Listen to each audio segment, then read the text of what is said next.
बिस्मिल्लाह। अस्सलाम वालेकुम। एक कंसर्न सारे माँ बाप का होता है बच्चों के हवाले से, स्पेशली जो छोटे टॉडलर्स होते हैं हमारे, या around the age of 1 to 4 5 की जो एक एज ब्रैकेट होती है, उसमें बच्चे जो हैं बहुत ज़्यादा करते हैं, टेम्पर टैंट्रम्स थ्रो करते हैं और माँ बाप परेशान हो रहे होते हैं कि ऐसा क्यों कर रहे हैं। और आपने कभी देखा भी होगा, या यूजुअली मूवीज में दिखाया जाता है, या शायद आपने इन रियल लाइफ भी देखा हो कि किसी ना किसी चीज़ पे, कोई टॉय पे वो बच्चे चीख चहार कर रहे हैं, या अगर किसी शॉप पे गए हुए हैं तो वो नीचे गिर रहे हैं और मुझे चाहिए मुझे चाहिए, वो जो जिद लगा देते हैं या रिबेलियस हो जाते हैं, डिसोबीडियंट हो जाते हैं, बात नहीं सुनते हैं, चीखते हैं, गुस्सा दिखाते हैं, चीज़ें उठा के फेंकना शुरू हो जाते हैं, आप माँ बाप को मारना शुरू हो जाते हैं।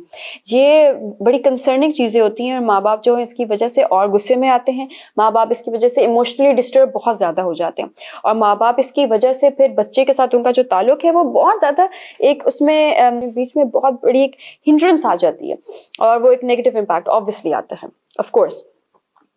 तो व्हाट्स मोर इम्पोर्टेंट, अगर मेरे पास ऐसे पेरेंट्स इस कंसर्न के साथ आते हैं कि बच्चे ने टेम्पर टैंट्रम थ्रो किया, या ये बात नहीं सुन रहा, या हम कुछ अचीव करना चाह रहे हैं उसके साथ, उसका कोई माइलस्टोन पीछे वो रह रहा है या रह रही है, तो वो उसकी वजह से टेम्पर टैंट्रम्स थ्रो करती है। जब हम उस पर फोर्स करते हैं या हम कोशिश करते हैं उसके साथ कोई एफर्ट्स करने की, या वट एवर, किसी चीज़ में भी इसको कन्विंस करने की कोशिश कर रहे होते हैं, तो वो आगे से गोज chaotic।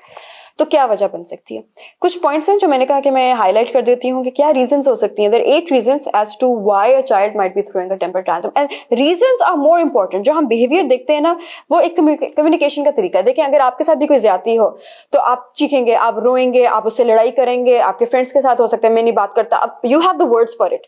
आपकी वोकैबुलरी है, आपका एक्सपीरियंस है, आपने सोशल इंटरैक्शंस ऐसे किए हुए हैं, आपने obviously you have engaged in so many environments जिसमें you have come to terms with okay, अगर मेरे साथ ऐसा कुछ होता है तो how would I handle it. फिर भी हमारे साथ अगर कुछ बुरा होता है तो वी डू रिएक्ट, या हम अपने साथ कुछ ना कुछ करने लग जाए, या हम कुछ खाना ठीक से नहीं खाएंगे, हम सोएंगे ठीक से नहीं, मतलब ऑब्वियसली सेल्फ हार्म इन अ वे होता है, वो करना शुरू हो जाएंगे। या दूसरे के साथ कि हम दूसरे के साथ लड़ाई कर लेंगे, दूसरे के साथ बात नहीं करेंगे, नाराजगी किसी ना किसी तरीके से दिखाएंगे, तो बच्चे भी ऑब्वियसली करेंगे। अब उनकी जो एक्सपीरियंस है वो कम है, उनके सोशल इंटरैक्शंस कम रहे हैं, उनका तरीका उनको नहीं आता वो जिस तरीके से हम शो कर सकते हैं, वोकैबुलरी वो नहीं है, कम्युनिकेशन की वो टेक्निक उनको नहीं पता, तो what they will do is they will throw a tantrum, they will go berserk, they will go crazy, and they will say okay, listen to me, there's something wrong, I want you to hear me out. And at that moment there are 8 reasons as to why a child might be doing that.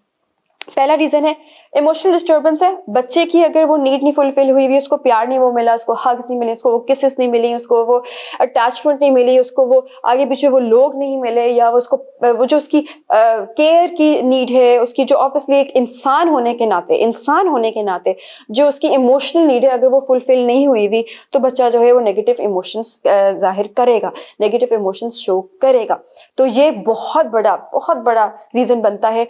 और unfortunately क्योंकि हम उन माँ बाप के बच्चे होते हैं जिन्होंने हमारे साथ ये नहीं किया, हम कभी सीखते नहीं है। पेरेंटिंग पे तो लोग कोई घास ही नहीं डालता, honestly being very honest and very straight forward, कोई देखता ही नहीं है कि पेरेंटिंग को किस तरीके से करना चाहिए, अनलेस एंड अनटिल इतने ज्यादा डैमेज हो जाता है कि उसको कंट्रोल करने की कोशिश हम कर रहे होते हैं। Nobody first and foremost starts thinking on the lines okay how to be a good parent.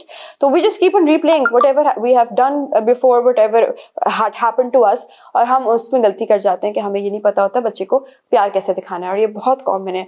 इतने बड़े लोग मेरे पास आके, टीनेजर्स मेरे पास आके कह चुके हैं, we never hugged our parents have never shown love to us। तो ये इमोशनल नीड पर अगर नहीं होगी तो ऑब्वियसली वो किसी ना किसी तरीके से नजर आना शुरू हो जाएगा। दूसरी रीजन हो सकती है बच्चे का स्ट्रेस है। अब आप सोचेंगे छोटे बच्चे का क्या स्ट्रेस है, इसने क्या कर लिया?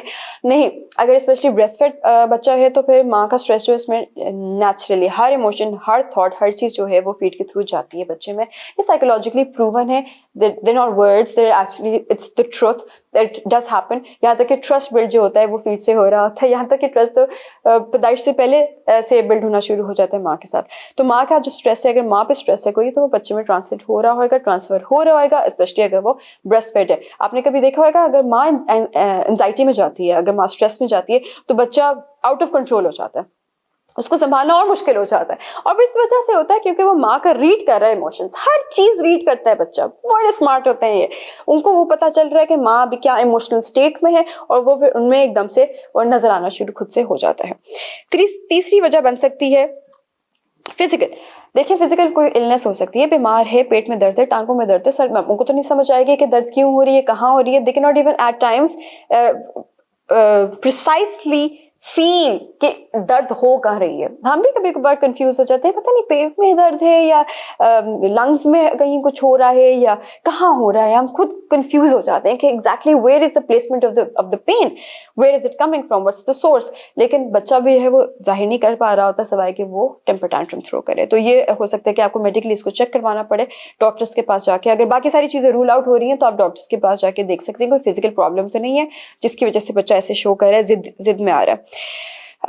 मेंटली देख सकते हैं कि मेंटल एक रीजन ये बन सकती है, आप माइलस्टोन्स जो उसके एक स्टैंडर्ड है उसके मुताबिक उसको कॉन्स्टेंटली आप कंपेयर करते रहें, कॉन्स्टेंटली उस माइलस्टोन या बेंचमार्क के थ्रू देखते रहें बच्चा अपने माइलस्टोन्स अचीव कर रहा है। कॉग्निटिव और सोशल डेवलपमेंट स्पेशली जो फर्स्ट 6 years आप समझ लें कि होते, उसमें वो कहीं लैक तो नहीं कर रहा, कहीं चीजें ऐसे तो नहीं है कि कोई फर्क होनी चाहिए चीजें जो ये अभी तक अचीव नहीं कर सका, तो उसमें आपको अंदाजा हो जाएगा अगर वो कहीं लैक कर रहा है तो कोई और रीजन बन सकती है, कोई मेंटल डिले ना हो, कोई मेंटल डेवलपमेंट का इशू ना हो, गॉड फॉरबिड कोई लर्निंग डिसऑर्डर ना हो। ऐसी चीजें बेशुमार हो सकती हैं जिनको भी ज़हन में रखना चाहिए हमें।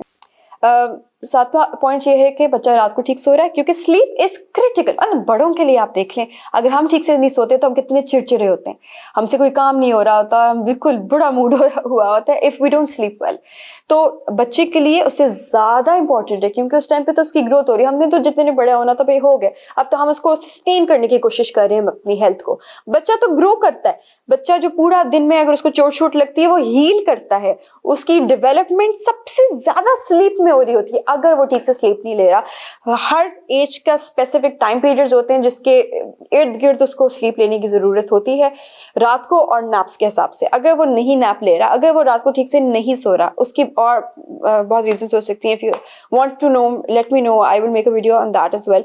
लेकिन कैसे कि आप बच्चे को अच्छा स्लीपर बना सकते हैं कि that kid sleeps well through the night and in the naps as well. तो अगर उसकी नींद पूरी नहीं हो रही तो उसका बहुत इम्पैक्ट उसके इमोशनल और बिहेवियर पे आएगा। तो ये प्लीज ध्यान में रखें कि वो अच्छी तरीके से सो रहा है।